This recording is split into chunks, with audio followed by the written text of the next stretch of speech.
ক্ষমা করে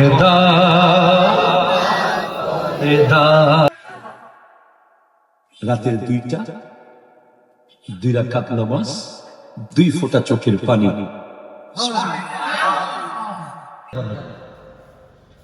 একটার সাথে একটার কোনো সম্পর্ক নাই। চা চায়ের জায়গায়, পানি পানির জায়গায়। কিন্তু কোরআনে যে 3টা জোড়ার কথা আছে ওগুলো অবশ্যই একসাথে চলবে। তার মধ্যে 1 নম্বর হলো আতিউল্লাহ ওয়া আতিউর রাসূলা। তোমরা আল্লাহর আনুগত্য করো আর রাসূলের আনুগত্য করো।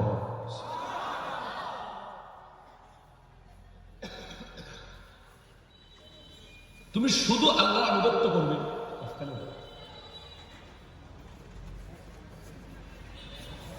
রাসূলের আনুগত্য করবে না, আল্লাহ সেই আনুগত্যকে কবুল করবে না। তুমি যদি শুধু রাসূলের আনুগত্য করো, আল্লাহ আনুগত্য না করো, সেটাও আল্লাহ পরিপূর্ণ কবুল করবে না। দুইটাই অ্যাপ্রোপ্রিয়েটলি আপন আপন জায়গায় আনুগত্য করতে হবে।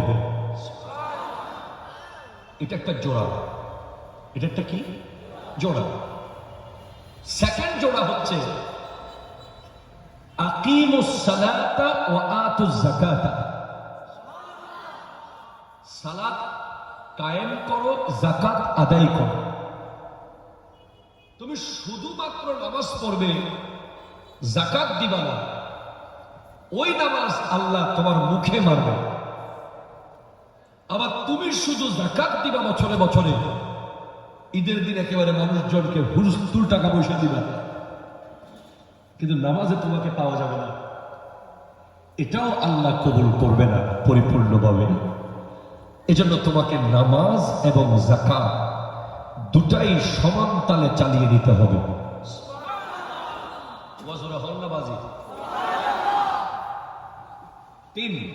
তিন নম্বর কাপড় আনিশকুরলি ওয়া লিওয়ালিদাইকা।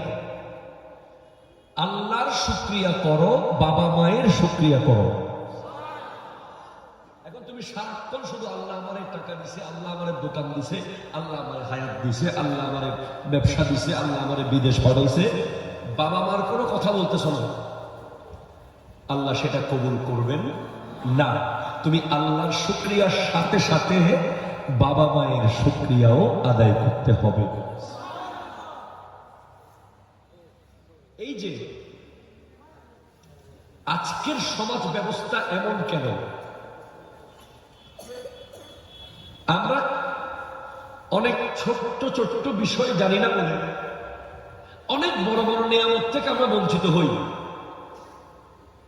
একটু আগে যে বললাম সাদাকা important for Islamic recording and Sunni TV, this is very important.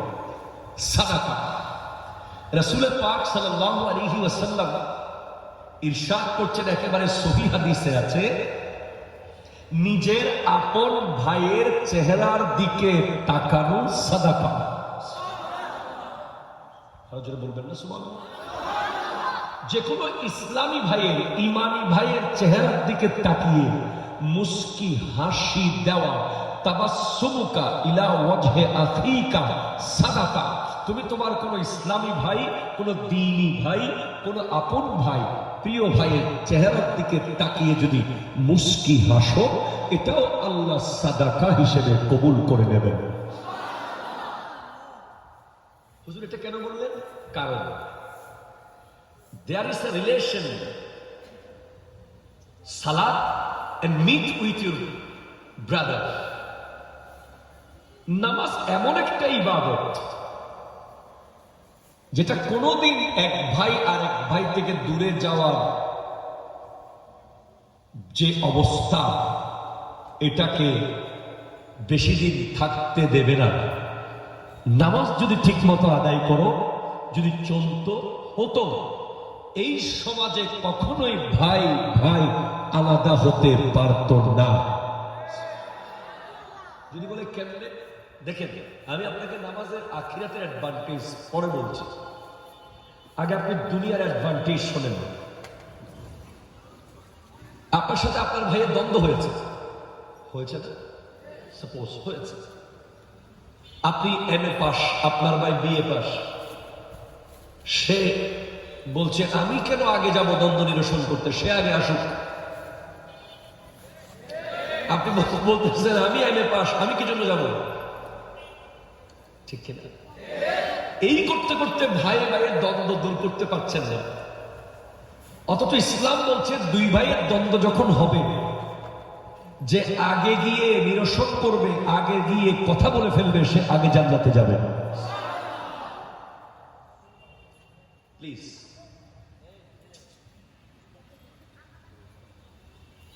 এটা খুব কঠিন কাজ। নিজের অহংকারকে বিলীন করে নিজে গিয়ে মাপ চাওয়া, এটা ঈমানের অনেক বড় মজবুত একটা অংশ। এখন আপনি মনে করতেছেন যে কোনো মতে আপনি পারতেছেন এটা করতে। যদি আপনি নিজে গিয়ে ভাইয়ের কাছে সরি বলতে পারেন, ভাই আমার ভুল হয়ে গেছে, চাচা আমার ভুল হয়ে গেছে, দাদা আমার ভুল হয়ে গেছে, যদি আপনি পারেন তো পারলেন। যদি না পারেন, আপনার এই দ্বন্দ্ব নিরসনে যিনি সবচেয়ে বড় বন্ধু হবে, ওনার নাম হলো নামাজ। কিভাবে? আপনি যার সাথে দ্বন্দ্ব নিরসন করতে চান, আপনি দেখেন উনি কোনোদিন মসজিদে যাচ্ছে কিনা। যদি দেখবেন যে উনি মসজিদে গেছে ফজরে, আপনি চলে যাবেন, গিয়ে জাস্ট তাকিয়ে থাকেন, ওনার পাশে গিয়ে বসার চেষ্টা করবেন। ফজরে যান নাই তো জোহরে যাবেন, জোহরে যান নাই তো আসরে, নাইলে মাগরিব, নাইলে এশা, নাইলে জুমা। ঈদের দিন তো আসবেই, জাস্ট আপনি পাশে গিয়ে বসেন। উনি সালাম ফিরালেই আপনাকে দেখবেন, আপনি সালাম ফিরালেই ওনাকে দেখবেন। এবার যখন মোনাজাত শুরু করবেন হুজুর, তখন আপনি বলতে থাকুন, আল্লাহ আমার ভাইয়ের সাথে তুমি আমার সম্পর্ককে আগের চেয়ে আরো মজবুত করে দাও। শুনে মতো বলেন, নামাজ আপনার ভাই ভাইয়ে কখনো দ্বন্দ্ব হতে দেবে। নামাজ হচ্ছে একটা মুসলিম ইসলামকারী। এখানে আবার সাদাকার কথা বলতেই হয়। সহিহ হাদিসের মধ্যে আছে, দুজনের দ্বন্দ্বের মাঝখানে যে ব্যক্তি মুসলিম হবে, ইসলামকারী হবে।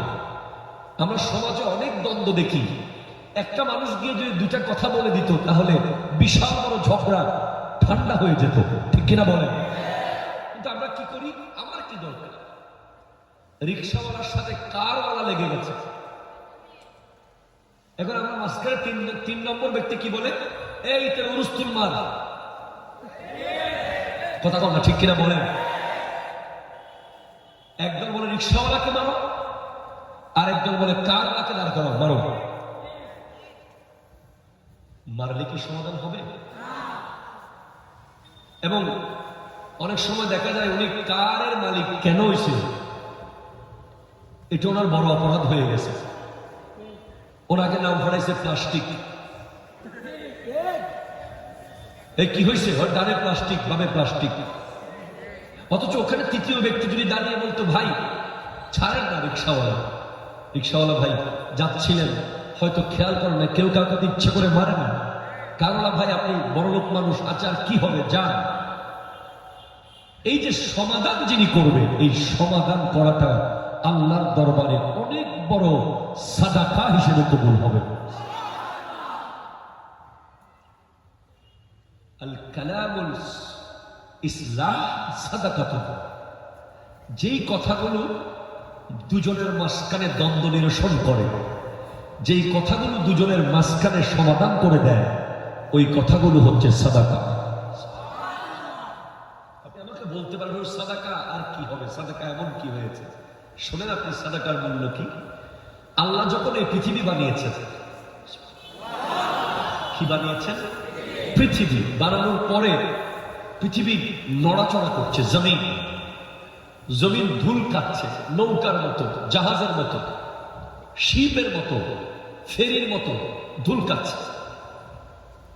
তখন আল্লাহ জমিনকে এক জায়গায় স্থির করার জন্য পাহাড় বানিয়েছে।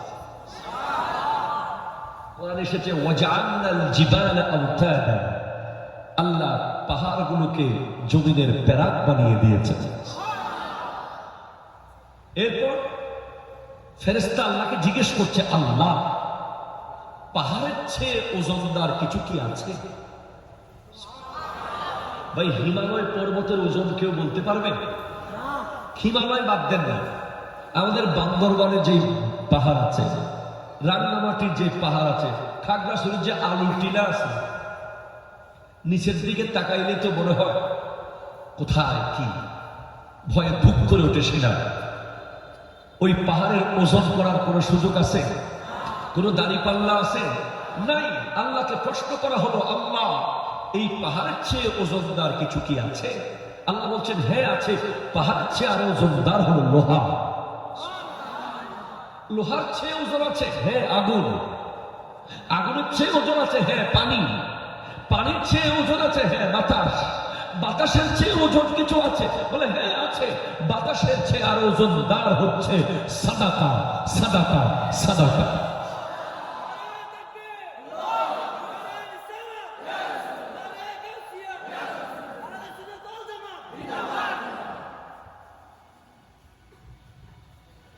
আমি মাহফিলের ভিতরে ভিতরে কিন্তু অনেক কথা বলে ফেলবো, লাস্টে গিয়ে জিজ্ঞেস করবো, পারলে পুরস্কার দেব।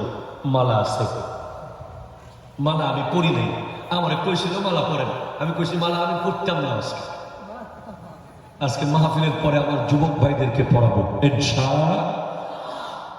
তাহলে 1 নম্বর সাদাকা কি বলেছি? আপন ভাইয়ের চেহারার দিকে তাকিয়ে মুস্কি হাসি দেওয়া সাদাকা। মুসলমান ইমানদার ভাইয়ের চেহারার দিকে তাকিয়ে মুস্কি হাসি দেওয়া সাদাকা। এখন আছে এই সাদাকা? যার দিকে যে যত ভাব নিয়ে তাকাইতে পারে।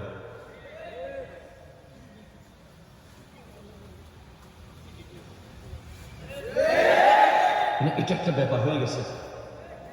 অনেক লোক দেখবেন যে সে খুব হাসে, কিন্তু দেখবেন যে আপনাকে দেখার লগে লগে ফুল মরে গেছে। সে মনে করতেছে আপনি মুড মারতে পারলে বোধহয় সে সমাজে খুব সম্মানী হবে। আছে না নাই? কথা বলেন না।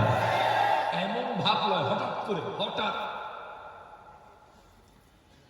অনেক অফিসের বসকে দেখবেন সালাম দিলেও সালাম দেয় না, ঠিক কিনা বলেন না? অনেক বিল্ডিং এর জমিদারও আছে। কি বললাম, তো অসংখ্য বিল্ডিং এখানে আশেপাশে। ভাড়াটিয়ার সাথে যদি মুস্কি হাসলে আবার ভাড়া একটু কম দেয়। যে কথা কর না, ঠিক কিনা?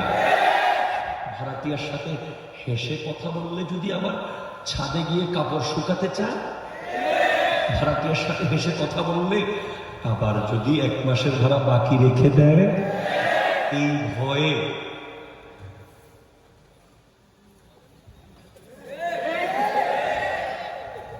মনে হয় বোম মারছে।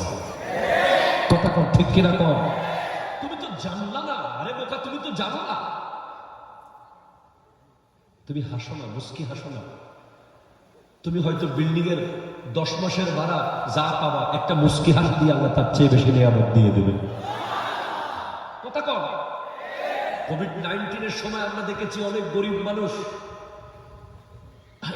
একটু হাত জোর করেছে জমিদার সাহেবকে, আমার চাকরি চলে গেছে, বেতন পাচ্ছি না, ঘরের চাল নাই, একটু করে 1 মাসের ভাড়া কি মওকুফ করা যায় না?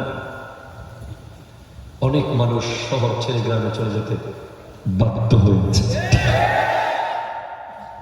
It was a great opportunity to ensure heaven, place of heaven. এটা বড় সুযোগ ছিল জান্নাতে কামরা তৈরি করে ফেলা, ঠিক কিনা বলা? এজন্য মনে রাখবেন, কিতা শুরু করবি এটা বাইগাল আমি লিখব বইয়া যাবে। আমি ভাই সারা বাংলাদেশে যাই তো, বাসা সব মিক্স হইল। কালকে গেছিল সিলেট সুনামগঞ্জ, ওখানকার ভাষা কাউকা বউকা লৌকা দৌকা, শুধু কা কা কা কার ভিতরে আছে। এর আগের দিন গেছি নোয়াখালী, ওখানে তো বুঝেন শুধু আইয়েননি যাইয়েননি খাইছেননি গইছেননি বসছেননি। তো এখন সব মিক্স ফ্রুট হয়ে গেছে বাসাগুলো সব, এই জন্য মাঝে মাঝে চলে আসে। আপনারা আফসোস করিয়েন না। হ্যাঁ, ভাইয়ের চেহারার দিকে তাকানো কি এবার 2 নম্বরে কি কইছিলাম মনে আছে?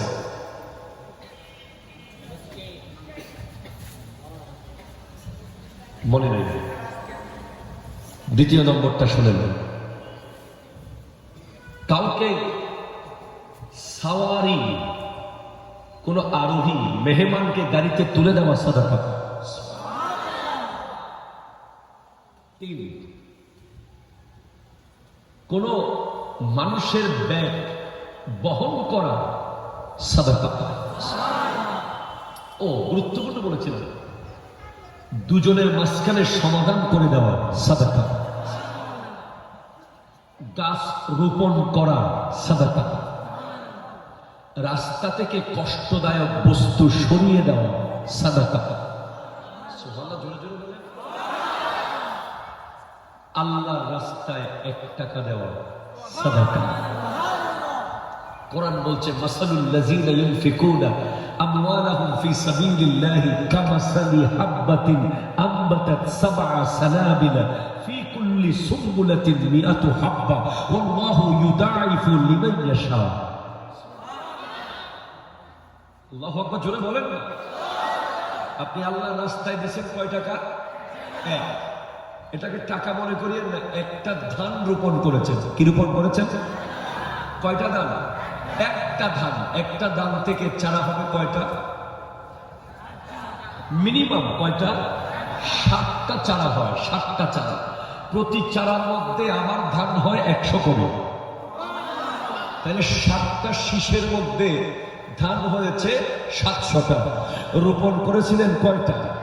একটা। সেভাবেই আপনি 1 টাকা গরিবকে দেন, 1 টাকা মিসকিনকে দেন, 1 টাকা ফকিরকে দেন, 1 টাকা ইয়েতিমকে দেন। 1 টাকাই দিবেন নাকি? হুজুর কইছে মাত্র 1 টাকা দিত, দেখেন আবার 1 টাকা দিয়ে দিয়েন না। এটা তো উদাহরণ দিচ্ছি। আপনার ইচ্ছা মতো আপনি দেন, আপনি গণনা করবেন না, উনিও গণনা করবে না। সুবহানাল্লাহ, জোরে জোরে বলেন না। এখন আপনি দেন, কোরআন বলছে তুমি 1 দিয়েছো, এটা একটা দানার মতো, একটা বীজের মতো, এটা জমিনে তুমি রোপণ করে দিয়েছো। এখান থেকে শীষ হবে 7টা, প্রতি শীষে আবার 100টা করে আসবে। দিয়েছো 1, পাবে 700। আবার বলছো আল্লাহু ইউদাইফু লিমান ইয়াশা, আল্লাহ নিজের ইচ্ছে মতো আরো বাড়াইতে পারে। এটা 700 থেকে 7000, 7000, 7 লাখ, 7 লাখ, 7 কোটি দেওয়ার কোনো অসুবিধা কি আল্লাহর হবে? জি হবে, হবে, হবে না। মাথায় রাখিয়ে, নামাজ ইটস এ গুড ফ্রেন্ড। আমি নামাজকে বন্ধু মনে করি। বন্ধু ছাড়া আমরা চলতে পারি? চলতে পারি? কিছু হলে দোস্ত কই আসিস? আপনার মন যখন টোটাল খারাপ, যখন কাউকেই কিছু বোঝাতে পারছেন না, মা বাবা আত্মীয় স্বজন কাউকে বোঝাতে পারছেন না, তখনই আপনার এমন এক বন্ধু থাকে যাকে আপনি ফোন করে বলতে পারেন, দোস্ত চল আজকে একটু একসাথে বের হব, মনে অনেক কষ্ট আছে, তোরে বলবো কিছু কথা। এমন কিছু খাস বন্ধু আছে না নাই? আবার কিছু বন্ধু আছে বন্দুক। কথা কম ঠিক কিনা? বন্ধুর লোক একটা কযোগ করতে হইব। এমন এমন বন্ধু আছে, এক বন্ধু আপনাকে জান্নাতে নিতে পারে, আরেক বন্ধু আপনাকে ডিরেক্ট জাহান্নামে নিতে পারে। ঠিক কিনা বলেন? যেই বন্ধু আপনাকে কোরআনের দিকে ডাকে, যেই বন্ধু আপনাকে নামাজের দিকে ডাকে, যেই বন্ধু আপনাকে আল্লাহর ওলিদের দরবারের দিকে ডাকে, যেই বন্ধু আপনাকে মাহফিলের দিকে ডাকে, সে হলো আসল বন্ধু। আর যেই বন্ধু আপনাকে রয়্যাল এনফিল্ডের দিকে ডাকে, যেই বন্ধু আপনাকে R16 এর দিকে ডাকে, যেই বন্ধু আপনাকে একটা লং ড্রাইভের দিকে ডাকে, যেই বন্ধু আপনাকে মেলার দিকে ডাকে, যেই বন্ধু আপনাকে ওয়েস্টার্ন কালচারের দিকে ডাকে, যেই বন্ধু আপনাকে ওই বড় বড় ব্যান্ড শো প্রোগ্রামের দিকে ডাকে, সেই বন্ধু বন্ধু নয়, বন্ধু বন্ধু বন্ধু। ঠিক কিনা কথা বলেন?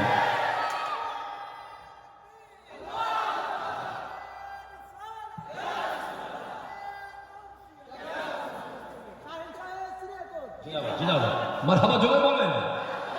এই জন্য কোরআন বলে আল আখিল্লাউ ইয়াওমা ইযিন বা'দুহুম লিবা'দিন ইল্লাল মুত্তাকিন।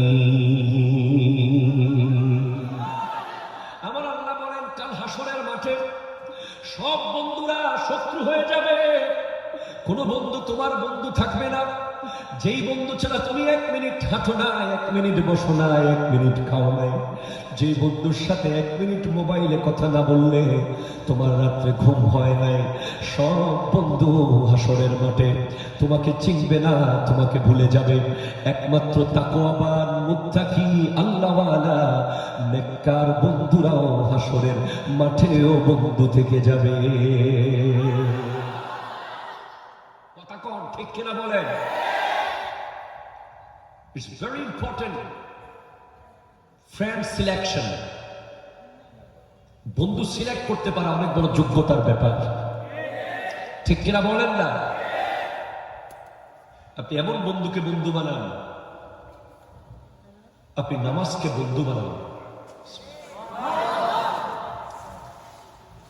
কেমন বন্ধু? যাকে ছাড়া আপনি চলতে পারবেন না। আপনি কিটা করেন, কোথায় যায় আমার মোবাইলগুলো সাইলেন্ট করে নেবেন, সব তো শেষ করে দিয়েছে স্মার্টফোন। শুধু আমার আমগরে স্মার্টফোনে ক্যান্সারের মতো খাইয়া আর কিচ্ছু নাই, ঠিক কিনা কোন? সব শেষ। ওয়াইফাই এর নেটওয়ার্ক তো বাথরুমের ভিতরেও আছে, ওখানেও মোটামুটি কয় আধা ঘন্টা লাগবে, আধা ঘন্টা একটা নতুন আসছে ইন্ডিয়ায়, সারি এটা একটু দেখে ফেলি, সময় নষ্ট করে লাভ কি? সব শেষ। মাহফিল আইসা মোবাইল নিয়ে গুতাগুতি শুরু করছে। আমি কেমনে বোঝাবো? নামাজ, আপনি ফজর নামাজ পড়েছেন, 4টা রাকাতকে আপনি 4টা রাকাত মনে করিয়েন না, 4টা বডি গার্ড মনে করেন। আপনি যদি জানতেন ফজরের নামাজের মূল্য কি, খোদা কি কসম আপনি ঘুমাতেন না রাত্রে। আমরা ঘুমাইতে পারি না রাত্রে, কেন জানেন? যদি ফজর চলে যায়, ফজর যদি চলে গেছে, সারা দিন দেখবেন ছটফট, বিরক্তি, কোনো কিছুতে অ্যাপ্রোপ্রিয়েট কাজ হবে না। কারণ আমি তো জানি, আমরা যে বলি বারাকা বারাকা, বরকত বরকত বরকত, ইনকামে বরকত, চাকরিতে বরকত, হায়াতে বরকত, লেখাপড়ায় বরকত, এই যে বরকত শব্দটা, এটা আসমান থেকে আসে ফজরের নামাজের টাইমে। যারা বোকা ওরা ঘুমে থাকে। কোথায় থাকে? ঘুমে। বরকত এসেছিল তোমার ঘরের দরজায়। প্লিজ মাই ডিয়ার, আমার অসংখ্য যুবক ভাইরা চারপাশে দাঁড়িয়েছে আমি ফকিরকে শোনার জন্য। I am so grateful to all of you যারা আমাকে শুনছেন। একটু মেহেরবানি করে শুনুন, বরকত এসেছে আপনার দরজায়, দরজা নক করেছে, বরকত এসে। তোর লাগবে নে, হায়াত লাগবে নিয়ে নে, ইলম লাগবে নিয়ে নে, ইনকাম লাগবে নিয়ে নে, চাকরি লাগবে নিয়ে নেন। না, আপনি তো রাতে 2টা পর্যন্ত ফেসবুকে ছিলেন, আপনি ঘুমিয়েছেন রাতে 3টায়, উঠবেন কেমনে 4টায়? কি ক্ষতি আপনি করেছেন জানেন?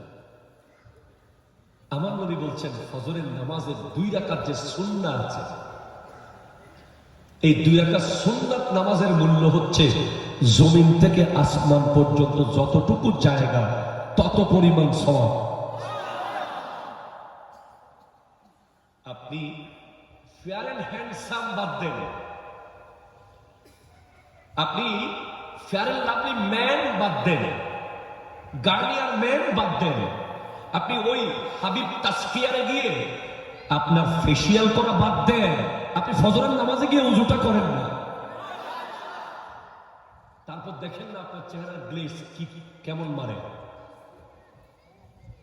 আপনি হাজার হাজার টাকা ফেসিয়াল করেন, আপনি হাজার হাজার টাকা বিউটিশিয়ানকে দিয়ে দিচ্ছেন, দিয়েন না, এগুলো আপনি ফিলিস্তিনের ভাই বোনের জন্য রেখে যান, ঠিক কিনা কথা বলেন?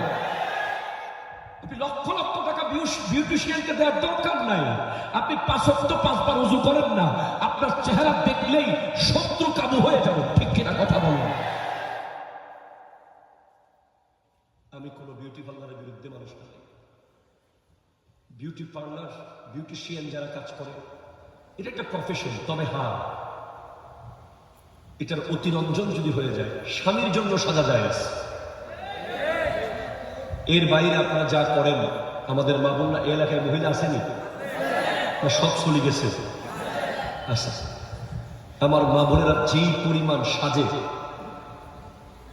মেহেদি অনুষ্ঠানে যাওয়ার সময়, আগে পুরুষরা তেমন বিউটি পার্লারে যেত না, এখন পুরুষরা আরো বেশি। কালকে পরশু দেখলাম একটা খেড়ি মাসাজ করতে গিয়ে রক্তশ্রী কাইতে পড়ে গেছে। ঠিক কিনা কথা কম? সাবধান, সতর্কতার কোনো মায়ের নাই। আপনার সেলুনে গিয়ে ওই মানুষটাকে দিয়ে আপনার মাথা মাসাজ করাইতে হবে না। সায়েন্স বলছে আপনি জাস্ট অন টাইম নামাজ পড়েন, আপনার মাথা মাসাজ সিজদায় হয়ে যাবে। কথা জোরে বলেন না, ঠিক কিনা? আপনি সেলুনের ওই মানুষ, ওই ভাইকে আর 10-20 টাকা 50 টাকা এমনি দিয়ে দেন, এতে কোনো অসুবিধা নেই। কিন্তু আপনি মাথা মাসাজ, ঘেড়ি মাসাজ, রক পিঠ মাসাজ যেগুলো করান সেলুনে গিয়ে, এগুলো সব কিছুর সমাধান একটা প্যাকেজে আছে, নামাজের ভিতরে আছে। অ্যাকর্ডিং টু সায়েন্স, আপনি যদি পারফেক্টলি নামাজে দাঁড়ান, শোনেন, যখন আমরা আল্লাহু আকবার বলে এভাবে হাত তুলি, আছে না নেই? আবার অনেকে তো হাত তুলে এভাবে, কয়েক দূর দূরে যাওয়ার দরকার নেই, কাছের তো কাছে যাই। এটা তো কাছে, কাছের থেকে কাছে মারবে। এর দূর দূরে আসতে তো বহুত দূর, প্রায় 3-4 কিলোমিটার দূরে আসতে হইতেছে। এটা করবেন না, পারফেক্টলি এখানে আসবেন অ্যাকর্ডিং টু সায়েন্স। আমি পড়ে বলছি আপনাকে, গবেষণা করে বলছি। কিতাবের নাম হলো সুন্নাতে মুস্তাফা এন্ড জাদিদ সায়েন্স। লেখকের নাম তারেক মাহমুদ চুইগাত। উনি গবেষণা করে লিখছেন, বিশ্বের অনেকগুলো বিজ্ঞানী গবেষণা করেছে নামাজ নিয়ে। যখন একজন বান্দা এভাবে হাত তুলে এখানে আঙ্গুল লাগায়, তখন তার 2 আঙ্গুলের সাথে কানের সাথে লেগে একটা বিদ্যুৎ আয়ন হয়, এবং এসে যখন নাভিতে হাতটা রাখে, নাভিতে পুরুষ হাত বাঁধা, এটা বিজ্ঞানসম্মত। গোটা শরীরের অসংখ্য সেল যেগুলো অলরেডি ঝিমিয়ে গেছে, ঘুমিয়ে গেছে, সেল, এখানে আমাদের শরীরে 1,00,000 কোটি সেল আছে। নামাজে যখন আপনি আল্লাহু আকবার বলে নাভিতে হাত রাখবেন, পুরুষরা সাথে সাথে গোটা শরীরের হাজার হাজার লক্ষ লক্ষ ঘুমন্ত সেল অ্যাক্টিভ হয়ে যাবে। আর যখন আপনি শুরু করে দেবেন আলহামদুলিল্লাহি রাব্বিল আলামিন আর রহমানির রহিম মালিকি ইয়াউমিদ্দিন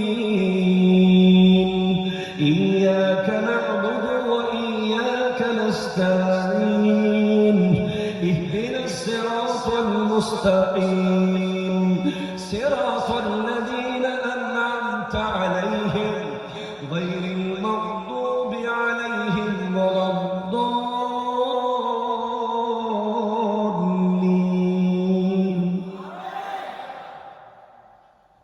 তখন প্রতি আয়াতে আয়াতে আপনার শরীরের অসংখ্য জায়গায় যেখানে রক্ত থেমেছিল, ব্লাড স্টপ ছিল, যেখানে কোষগুলো মরে যাচ্ছিল, সব থপ থপ করে জেগে উঠবে কোরআনের আয়াত শোনার সাথে সাথে। এজন্য যে সমস্ত মা বোনেরা নামাজ পড়ে, ওদের সন্তান, আর যে সমস্ত মা বোনেরা নামাজ পড়ে না, ওদের সন্তান, 2 সন্তানের মধ্যে আকাশ আর পাতাল বেষ্টন থাকবে। আচরণে, ভদ্রতায়, নম্রতায়, ধৈর্যতে, সবকিছুতে পার্থক্য থাকবে। এমনিতে মায়ের বুকের দুধ, পৃথিবীর সমস্ত ভিটামিন মিনারেলস 2টা পানির ভিতরে আল্লাহ দিয়েছেন, একটা জমজমের পানি আর একটা মায়ের বুকের দুধ। যেখানে আল্লাহ গোশতের ভিটামিন দিয়েছেন, মাছের ভিটামিন দিয়েছেন, A to Z সব ভিটামিন মিনারেলস আল্লাহ দিয়েছেন জমজমের পানিতে আর মায়ের বুকের দুধে। এমনিতেই ওই দুধের মধ্যে আল্লাহর দেওয়া নিয়ামত তো আছেই, পাশাপাশি মা যখন শিরার মধ্যে হাত রেখে নামাজ পড়তে থাকে, কোরআন তেলাওয়াতের মাধ্যমে আরো বেশি শক্তিশালী হয় মায়ের বুকের দুধ। ওই দুধ যখন সন্তান পান করে, ওই সন্তান আল্লাহর ওলি হয়ে যায়। ওই সন্তান জগতের শ্রেষ্ঠ ব্যক্তিত্ব হয়ে যায়। ওই সন্তান সমাজ সেবক হয়। ওই সন্তান ধৈর্যশীল হয়। যে সমস্ত মারা নামাজ পড়ে পড়ে সন্তানকে দুধ পান করায়। আব্দুল কাদের জিলানী রহমতুল্লাহ আলাইহি, ওনার মা ওনাকে পেটে রাখা অবস্থায় সব সময় কোরআন তিলাওয়াত করতেন। দুনিয়াতে আসার পরেও কোরআন তিলাওয়াত করতেন বলে আব্দুল কাদের জিলানী রহমতুল্লাহ আলাইহির একটা স্পেশালিটি হলো, উনি মায়ের পেটে সেহেরি খেয়েছেন, দুনিয়াতে সেই ইফতার করেছেন। এটা আপনাকে মানতেই হবে না, কারণ আমি এমন কিতাব থেকে বলছি, বাহাজাতুল আসরার, যেটার দলিল সনদ অত্যন্ত মজবুত। সুবহানাল্লাহ জোরে পড়ে। এরপর যারা তাহাজ্জুদ করবে, আমি তো বলেছি আল্লাহর মোবাইল নাম্বার লাগবে আপনাদের, কথা বলেন লাগবে কিনা বলেন না। রব্বুল আলামিনের একটা মোবাইল নাম্বার আছে। আমাদের কওমি ঘরানার এক হুজুরের মুখে আমি শুনেছি, আমার খুব ভালো লেগেছে কথা। উনি বলছেন আল্লাহর মোবাইল নাম্বার হচ্ছে 222। বলে কেমনে? রাতের 2টা বাজে 2 রাকাত তাহাজ্জুদ, 2 ফোঁটা চোখের পানি। রাতের 2টা বাজে 2 রাকাত তাহাজ্জুদ, 2 ফোঁটা চোখের পানি। আল্লাহর সাথে আপনার কথা শুরু হয়ে যায়। আরে ভাই, আপনি যদি আমার বছরে একবার ফোন দেন, আমি কি চিনবো আপনাকে? চিনবো না ভাই, বিশ্বাস করেন চিনবো না, কষ্ট হবে। অ্যাক্সেস রোড দিয়ে এসে একটা বড় দোকান ছিল, নাম ছিল নিউ ফুডস কর্নার। ওই দোকান বরাবর যে মাঠ, মাঠের এক কোনায় 10-12 জন স্মার্ট যুবক ভাই ওয়াজ শুনতেছিল। এইভাবে করে আপনাকে বোঝাইতে হবে আমাকে, তখন আপনি চিনবো। আর যদি আপনি আমার মাসে একবার ফোন দেন, আমি তখন ফোন দেওয়ার সাথে সাথে মোটামুটি চিনে যাব। যদি সপ্তাহে একবার ফোন দেন, আমি লাইন কেটে ব্যাক করব। যদি ডেলি একবার ফোন দেন, আমি বলবো দোস্ত তুই দাঁড়া, আমি আসতেছি। ঠিক কিনা কথা বলেন? দুনিয়ার নিয়ম। আপনি আল্লাহর সাথে ফজরে 4 রাকাত পড়েছেন, জোহরে 12 রাকাত পড়েছেন, আসরে 8 রাকাত পড়েছেন, মাগরিবে 7 রাকাত পড়েছেন, এশায় 15 রাকাত পড়েছেন। সম্পর্ক কাছে যাচ্ছে। রাত্রে দেখবেন আপনি ঘুমাইতে পারতেছেন না, ছট করে উঠে গেছেন 3 বাজে, কে যেন আপনাকে ডাকছে। তাহাজ্জুদ করেছেন, বলেন আল্লাহ কি আপনাকে ওলি না বানিয়ে রাখবে? আয় বান্দা, থাকিস না, বন্ধু হয়ে যাবে। অ্যাকর্ডিং টু সায়েন্স, সমাজের যে নেতা হবে কি হবে? জোরে কয় না, কি হবে? মসজিদের যিনি সভাপতি হবে, এলাকার মহল্লার যিনি সরকার হবে, যিনি দেশের শাসক, সমাজের শাসক, ইউনিয়নের শাসক, জেলার শাসক, উপজেলার শাসক, অ্যাকর্ডিং টু সায়েন্স তাকে তাহাজ্জুদ গুজার বান্দা হওয়া উচিত। ঠিক কিনা বলেন? যারা তাহাজ্জুদ পড়ে, তাহাজ্জুদ নিয়ে আমেরিকার একদল গবেষক গবেষণা করেছে। কি নিয়ে? তাহাজ্জুদ। কষ্ট হচ্ছে আপনাদের? আর 10 মিনিট করে শেষ করে দিচ্ছি। দর্শক আল্লাহুম্মা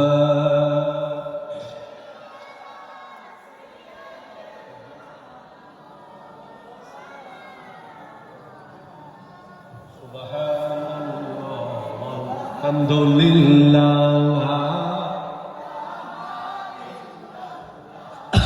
লা ইলাহা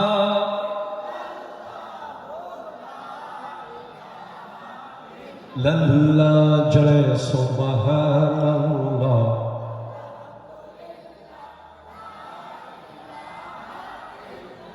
লা ইলাহা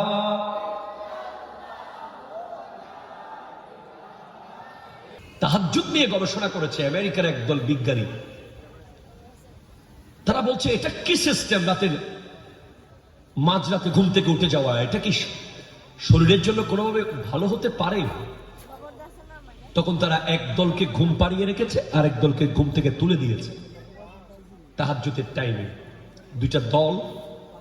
পরে দেখা গেছে যারা তাহাজ্জুদের টাইমে ঘুম থেকে উঠে যায় তাদের ডিসিশন নেওয়ার ক্ষমতা সবচেয়ে বেশি অ্যাপ্রোপ্রিয়েট হয়।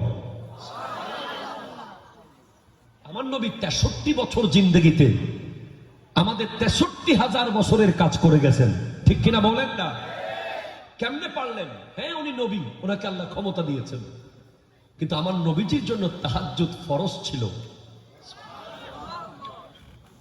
একটা মানুষ যখন তাহাজ্জুদ পড়বে সে কোনোদিন লাইফে রং ডিসিশন নিতে পারবে না। তার ব্যবসা লস হয়ে যাবে, সে সুইসাইড করবে না। হাজারো মেয়ে তাকে ছেড়ে চলে যাবে, সে হাত কেটে ফেলবে না। কথা বলেন ঠিক কিনা? তার সম্পদ নষ্ট হবে, সন্তান মারা যাবে, তার লাইফে যতই ঝড় আসুক, তাহাজ্জুদের মজা একবার যে পেয়েছে। সমাজে যে সিদ্ধান্ত নেওয়ার মিটিং হলে 100 জন তাহাজ্জুদ ছাড়া নামাজ যে সিদ্ধান্ত দেবে ব্যক্তি, আর একজন তাহাজ্জুদ পড়নেওয়ালা ব্যক্তির সিদ্ধান্ত ওই 100 জনের চেয়ে বেশি নিখুঁত হবে। আমাদের সমাজের এখন লিডার যারা হয় তারা তো তাহাজ্জুদ তো দূরের কথা, কথা কয় না, ঠিক কিনা? কথা কয় না। এই জন্য নেতৃত্বে যারা থাকবে তাদের তাহাজ্জুদ পড়া দরকার, যাতে তারা সিদ্ধান্ত দেওয়ার সময় জনগণের কল্যাণে, দেশের কল্যাণে, সমাজের কল্যাণে সিদ্ধান্ত দিতে পারে, ঠিক কিনা? কথা বলেন। নামাজ আপনি পড়ছেন না, আপনি নামাজ পড়ছেন না, আমি অবাক হয়ে যাচ্ছি, আপনি নামাজ কেমনে পড়ছেন না? আপনি কি জানেন না একটা সিজদা না করার অপরাধে কি শাস্তি পেয়েছে শয়তান? কয়টা সিজদা? জোরে কর না, কয়টা? তাও আল্লাহকে না, আল্লাহর নবী আদম আলাইহিস সালামকে একটা সিজদা করে নাই, অহংকার করেছে, বিনিময়ে জান্নাত থেকে আল্লাহ বের করে দিয়েছে তাকে। কিয়ামত পর্যন্ত লানত প্রাপ্ত শয়তান, পৃথিবীর এমন কোন জায়গা নাই যেখানে সে সিজদা করে নাই আল্লাহকে। কিন্তু আল্লাহর কথা মতো একটা সিজদা না করার অপরাধে যদি সে এমন শাস্তির শিকার হয়, আপনি তো জানেন না প্রতিদিন 17 রাকাত হচ্ছে ফরজ নামাজ, 17 দুগুণ 34টা সিজদা। এগুলো কাকে করতে বলা হচ্ছে? আল্লাহ নিজেকে করতে বলছেন। হাইয়া আলাস সালাহ, হাইয়া আলাল ফালাহ। হ্যাঁ বলছে, হ্যাঁ বলছে, আজকেও বলেছে। হ্যাঁ, আজকে 17ই নভেম্বর অনেক ব্যবসায়ী এখানে আছে। ওই ওষুধের দোকানে যিনি ব্যবসা করেছেন ভালো করেছেন, কুলিং কর্নারে যিনি ব্যবসা করেছেন ভালো করেছেন, অনেকেই ব্যবসা করেছেন ভালো করেছেন। তবে আরেক দল ব্যবসায়ী এখানে আছে যারা আল্লাহর সাথে ব্যবসা করেছে, 17ই নভেম্বর ফুল লাভবান হয়েছে, এক বিন্দু লস করে নাই। ফজর পড়েছে, জোহর পড়েছে, আসর পড়েছে, মাগরিব পড়েছে, এশা পড়েছে, নফল পড়েছে, সুন্নাহ পড়েছে, আখিরাতের লাগেজে অনেক কিছু প্রবেশ করিয়েছে। আর যারা শেষ করে দিয়েছে, পড়ে নাই, খোদা কি কসম, কিয়ামতের আগে আর কোনোদিন আজকের 17ই নভেম্বর ফেরত আসবে না। যুবক ফেরত আনতে পারবা না, আজকের ফজরের নামাজ আর কোনোদিন ফেরত আনতে পারবা না। সারা জিন্দেগি সিজদা করলেও আজকের ফজরের নামাজের অন টাইম পড়ার যে নিয়ামত, এটা তুমি আর কোনোদিন পাবা না, কোনোদিন পাবা না। নবীজির সাহাবারা যদি একত্ব নামাজ জামাত ছুটে যেত, আরে সিদ্দিক আকবর যখন নামাজে দাঁড়াতেন, পাখি এসে বসে পাখি বিশ্রাম করে চলে যেত। পাখি কনফিউজ হয়ে যেত, উনি কি মানুষ না গাছ? সিদ্দিক আকবর রাদিয়াল্লাহু তাআলা আনহু একদিন মন খারাপ করেছে, মন খারাপ। আমার নবী জিজ্ঞেস করছেন, আবু বকর তোমার মন খারাপ কেন? বলে তোমার তো প্রথম তাকবীর মনে হয় ছুটে গেছে নামাজে। কারণ সিদ্দিক আকবরের জীবনে কোনো রেকর্ড নাই যে ইমামের পিছে উনি প্রথম তাকবীর ছেড়েছেন, এমন কোনো রেকর্ড নাই। কখনো গিয়ে রুকুতে গেছেন জামাতে, কখনো সিজদাতে, এমন রেকর্ড নাই। ওনার লাইফে প্রত্যেকটা নামাজ উনি ইমামের সাথে সাথেই নামাজের নিয়ত করেছেন। বলে ইয়া রাসূলুল্লাহ, আমার 40টা ওঠ হারিয়ে গেছে, কিন্তু নবী আমার কাছে নামাজের প্রথম তাকবীরের মূল্য হলো গোটা পৃথিবী পরিমাণ ওট যদি আমাকে মালিক বানিয়ে দেয়া হয়। আমাকে যদি কেউ বলে তুমি নামাজে 1 মিনিট পরে যাও, 1 মিনিট পর, 1 মিনিট পরে গেলে তোমার সমস্ত ওটগুলো বেঁচে থাকবে, আর 1 মিনিট আগে নামাজে গেলে তোমার ওটগুলো সব তুমি হারিয়ে ফেলবে। আমি আবু বকর পৃথিবী পরিমাণ ওট হারাতে রাজি, ইমামের পেছনে প্রথম তাকবীর আমি ছাড়তে রাজি না। আপনি জানেন, আপনি হাসতেছেন এখনো, আপনি এখনো গল্প করছেন। আপনি কি জানেন জীবনটা কি? আপনি জানেন না আসলে। আমার নবীজি বলেছেন, আমি যা জানি তোমরা যদি তা জানতে তোমরা কোনো দিন হাসতে না। হ্যাঁ, হযরত রবি বিন হুসাইন একজন তাবেঈ, উনি উনার ঘরের বেডরুমে কবর করেছেন। কবর বেডরুমে। পৃথিবীর কোন পাগল বেডরুমে কবর করবে? একটা রুমের ভাড়া কত টাকা? আমরা তো শহরে ঘর বানানোর সময় জানাজার লাশ বের হওয়ার জন্য জায়গাও রাখি না। কুরবানির পশুটা জবাই করি হাইওয়ে রোডে। আমরা মুসলমান। আর আল্লাহর নবীর কলিজার টুকরা সাহাবাদেরকে যারা দেখেছেন, তাবেঈনদের একজন রবি বিন হুসাইন, উনি ওনার ঘরের বেডরুমে কবর করেছেন। কেন জানেন? এই শুনেন, 1 মিনিটের জন্য কখনো যদি আল্লাহর ধ্যান থেকে ওনার মন দুনিয়ার দিকে আসতো, উনি সাথে সাথে ওই কবরে ঢুকে যেতেন। ঢুকে গিয়ে উপরে দরজা বন্ধ করে দিতেন। বন্ধ করে ঘন্টার পর ঘন্টা কবরে শুয়ে শুয়ে কান্না করতেন। যখন মনে হতো যে আল্লাহ বোধহয় এবার মাফ করেছে, কি উনি সুদ খান নাই, ঘুষ খান নাই, জুলুম করেন নাই, মিথ্যা বলেন নাই, গীবত করেন নাই, শুধু 1 মিনিটের জন্য দুনিয়ার দিকে মন গেছে, উনি কবরে ঢুকে গেছে। ওনাকে জিজ্ঞেস করা হয়েছে, তোমাকে এরকম আখিরাতের প্রতি ভয়, কে কে তোমাকে এমন আখিরাত মুখী করলো? উনি বলছেন, কামারের দোকান। আমি রবি যখন কামারের দোকানের পাশ দিয়ে যাচ্ছিলাম, আমি দেখছিলাম বড় বড় লোহার কদ্দা আগুনে গলে যাচ্ছে। তখন আমি ভাবলাম, লোহা যদি দুনিয়ার আগুনে জ্বলে পুড়ে গলে যায়, আমার হাতের চামড়া তো অনেক নরম, আমি জাহান্নামের আগুনে কিভাবে জ্বলব? আপনি কি জাহান্নামের আগুন সম্পর্কে জানেন? হাদিসে পাকে আছে, জাহান্নামের আগুন 3000 বছর ধরে জ্বলছে। 3 ঘন্টা আগুন লাগলে এখানে সব ছাই হয়ে যাবে।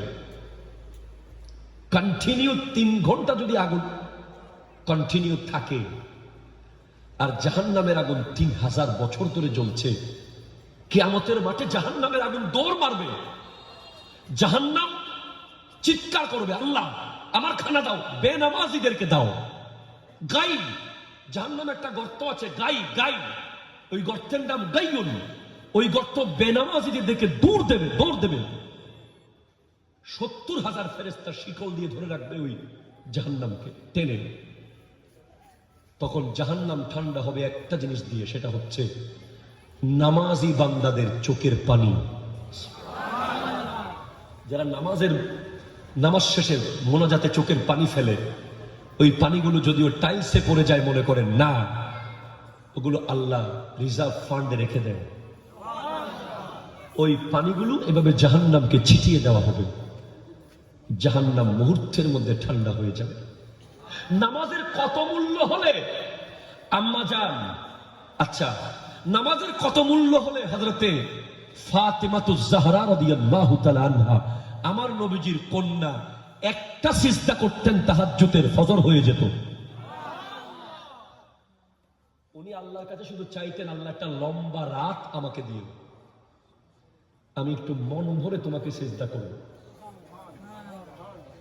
নামাজের কত মূল্য হলে ইমাম হোসেন রাদিয়াল্লাহু তাআলা তলোয়ারের নিচে নামাজ পড়েছেন, আর 10 মিনিট পরে নামাজ পড়লে উনি সমস্ত ইয়াজিদ বাহিনীকে কেটে ফেলতে পারতেন। কিন্তু না, যেই তলোয়ার গাজর মূলার মতো কাটতেছিল ইয়াজিদীদেরকে, সেই তলোয়ার হঠাৎ থেমে গেল মসজিদের আজানে। উনি নামাজে দাঁড়িয়ে গেছেন, কবর ডেকে ডেকে বলছে আমাদেরকে, কবর ডেকে ডেকে বলছেন, কবরস্থানে গিয়ে একটু শোনেন না। আল্লাহ আমাদেরকে সেটা শোনার ক্ষমতা দেয়নি বলে আমরা শুনতে পারতেছি না কবরের আওয়াজ, কিন্তু আমার নবী শুনেছেন, আমাদেরকে বলেছেন কবর প্রতিদিন 10টা বাক্য বলে বলে ডাকে। তার মধ্যে 1 নম্বর, তাসআ আলা যাহরি ওয়া মাসিরুকা ফি বাতানি, আমার পিঠের উপরে দৌড়াদৌড়ি করতেছিস তোরা, এত অহংকার। আমি কবরের পিঠের উপরে এত ভাবসাব তোর, কিসের এত অহংকার তোর? ওয়া মাসিরুকা ফি বাতানি, কালকে আমার পেটে তুই আসবি, কালকে, ঠিক কিনা কথা বলেন? কালকে আসবি আমার পেটে তুই, কবর বলছে। 2, ওয়াত্তাসআ আলা যাহরি ওয়া তুআযযাবা ফি বাতানি, আমার পিঠের উপরে গুনাহ করছিস, আমার পেটে তোকে আসতে হবে। কবর বলছে ওয়াতানদিমু আলা যাহরি, আমার পিঠের উপরে হাসি ঠাট্টা মজাক করছিস, ওয়াতাবকি ফি বাতানি, আমার পেটে তোকে কাঁদতে হবে। হ্যাঁ, জি, না না না, মুসলমানের ছেলেকে আল্লাহ হাসতে বানায় নাই। মুসলমানের ছেলে এক লাইন অযথা কথা বলতে পারে না। কোরআন বলেছে ডাক্তার সফল বলেনি, কোরআন ইঞ্জিনিয়ার সফল কোরআন বলেনি, পলিটিশিয়ান সফল কোরআন বলেনি, ব্যারিস্টার সফল কোরআন বলেনি। কোরআন বলছে কাদ আফলাহাল মুমিনুন, মুমিনরাই সফল, মুমিনরাই সফল, মুমিনরাই সফল, ঠিক কিনা বলেন?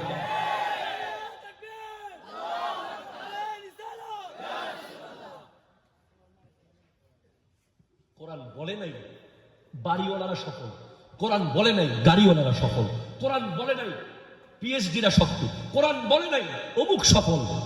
কোরআন বলেছে কাদ আফলাহাল মুমিনুন, মুমিনরাই সফল।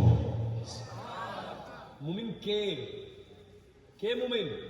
আল্লাযীনা হুম ফি সালাতিহিম খাশিউন, যারা হৃদয় দিয়ে নামাজ পড়ে, যারা কলিজা দিয়ে নামাজ পড়ে, নামাজে গেলে দুনিয়ার কথা যারা ভুলে যায়। ওয়াল্লাযীনা হুম আনিল লাগবি মুরিদুন, যারা এক লাইন অযথা কথা বলে না। ওয়াল্লাযীনা হুম লিযাকাতি ফাইলুন, যারা জাস্ট টাইম যাকাত দিয়ে দেয়।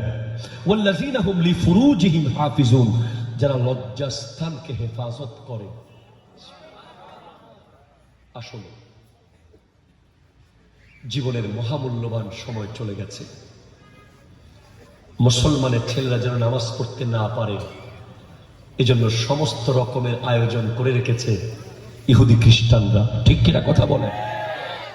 মুসলমানের ছেলে যেন নামাজ পড়তে না পারে, এজন্য নেইমার আর ক্রিস্টিয়ানো রোনালদোকে কিনেছে সৌদি আরব, ঠিক কিনা কথা ধরে বলেন? আজকের সৌদি আরবের নিউজ দেখেন আপনারা, রিয়াদে কাবা ঘরকে স্ক্রিনের মধ্যে রেখে বেগানা নারী নাচতেছে। মুসলমানের ছেলেকে ধ্বংস করে দেওয়ার জন্য প্রতিদিন গেম তৈরি হচ্ছে, প্রতিদিন সফটওয়্যার তৈরি হচ্ছে, প্রতিদিন ব্যাটিং সাইট তৈরি হচ্ছে, প্রতিদিন কিছু না কিছু হচ্ছে। মুসলমানের ছেলেকে মসজিদ থেকে গলা ধাক্কা দিয়ে বের করতে হবে না, একটা জিন্সের প্যান্ট মুসলমানের ছেলেকে বের করে ফেলেছে মসজিদ থেকে। আমার কথা বিশ্বাস না হলে আপনি গবেষণা করেন না। যেদিন থেকে জিন্সের প্যান্ট এসেছে সেই থেকে শত শত যুবক নামাজ থেকে দূরে চলে গেছে। কেন? কারণ ওই প্যান্ট পরে সে বসতে পারে না, ঠিকভাবে প্রস্রাব করতে পারে না, পরে বলে হুজুর আমার প্যান্টের সমস্যা। আপনি তো বুঝেন না সেটা। মুসলমানের ছেলেকে ট্রিট দেওয়া হয়েছে, ট্রিট। পাস করেছিস, ট্রিট দে। বিয়ে করেছিস, ট্রিট দে। ফলো হয়েছে, ট্রিট দে। ট্রিট করতে এসেছে, ট্রিট কোথায় পাইলা তোমরা? ইসলাম তো ট্রিট কে দেয় না, ইসলাম ফাতেহা দিয়েছে। ঠিক কিনা বলেন না? একটা যুবক যাচ্ছে ট্রিটে, একটা যুবক যাচ্ছে ফাতেহাতে। বিশাল পার্থক্য হয়ে যাবে। যে ট্রিটে যাবে তার ফ্যান থাকবে সিরা,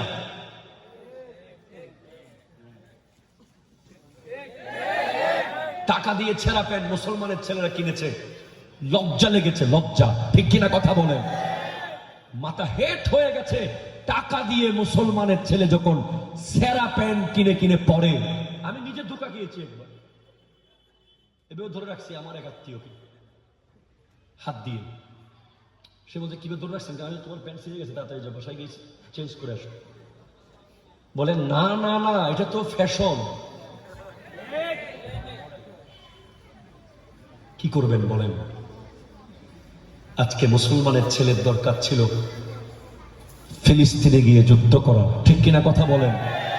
আজকে দরকার ছিল সালাউদ্দিন আইয়ুবের উত্তরসূরি হয়ে ওই ভারতে আমার নবীর বিরুদ্ধে যখন কথা বলেছে, ওই হিন্দু পুরোহিত মুসলমান যুবকরা সব মুম্বাইয়ে একসাথে হয়েছে। সেদিন সাংবাদিক জিজ্ঞেস করেছিল, आपका घर कैसे चल रहा है, आपका संसार कैसे चल रहा है, आपका बाल बच्चा कैसे चल रहा है, आप सब तो मुंबई में आ गया। তখন এক মুসলমান যুবক বলেছিল, ভাই নবী के आगे कोई बिजनेस नहीं है, नबी के आगे कोई माँ बाप नहीं है, नबी के आगे कोई बच्चा नहीं है, नबी हमारा जान से भी प्यारा है।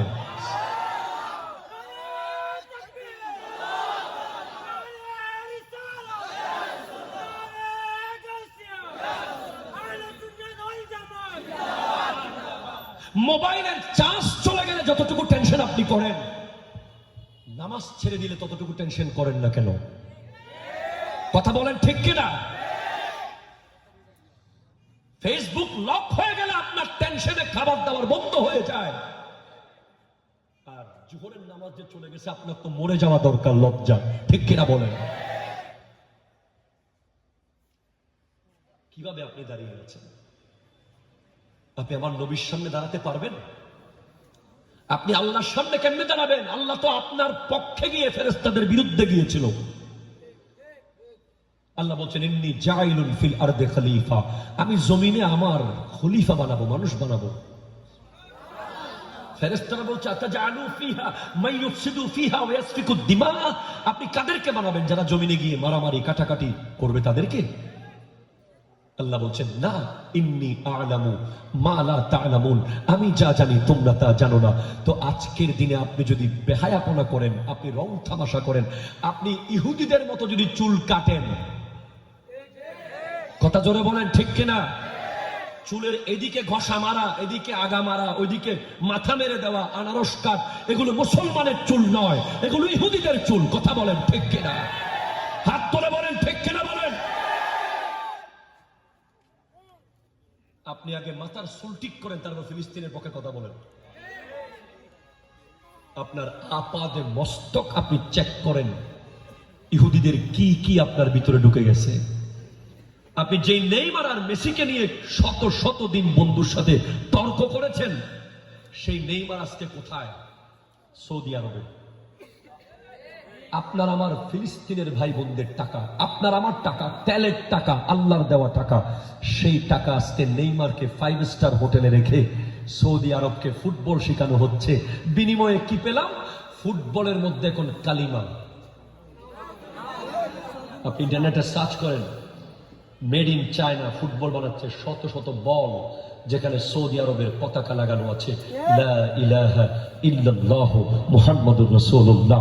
ফুটবল তো আপনি জানেন লাঠির জিনিস, ঠিক কিনা? আর তর্ক করবেন আপনি? আপনি যেভাবে বন্ধু নিয়ে চিপস, কোক, স্প্রাইট, চনাচুর নিয়ে যেভাবে বিশাল এলইডি টিভিতে ফুটবল কোপা আমেরিকার ফাইনাল দেখতে বসেছিলেন, সেভাবে যদি একবার নিজের ঘরে কোরআন তেলাওয়াত করতে বসতেন, আপনি ওলি আল্লাহ হয়ে যেতেন। ঠিক কিনা কথা বলেন? বসেন নাই, বসেন নাই, আপনাকে আল্লাহ বলবে শেষ কথা আমার, আমার শেষ কথা, আল্লাহ বলবে তুই ঢাকা যাওয়ার সময় 3 ঘন্টার ভিতরে সব প্রস্তুতি নিতে পেরেছিস। গামছা, লুঙ্গি, ব্রাশ, টুথপেস্ট, টিকিট সব 3 ঘন্টায় রেডি। তুই দুবাই যাওয়ার সময় 3 দিনে সব প্রস্তুতি নিয়েছিস। আর আমি আল্লাহর সামনে আসার জন্য তোকে 90 বছর টাইম দিয়েছিলাম, তোকে 70 বছর টাইম দিয়েছিলাম, তোকে 50 বছর টাইম দিয়েছিলাম। কই তুই এত অগোছালো কেন? কোথায় তোর আমলনামার এই হাল কেন? বাস এই প্রশ্নের উত্তর যেন দিতে পারেন আল্লাহর সামনে। আল্লাহ পাক আমাদেরকে কবুল করুক।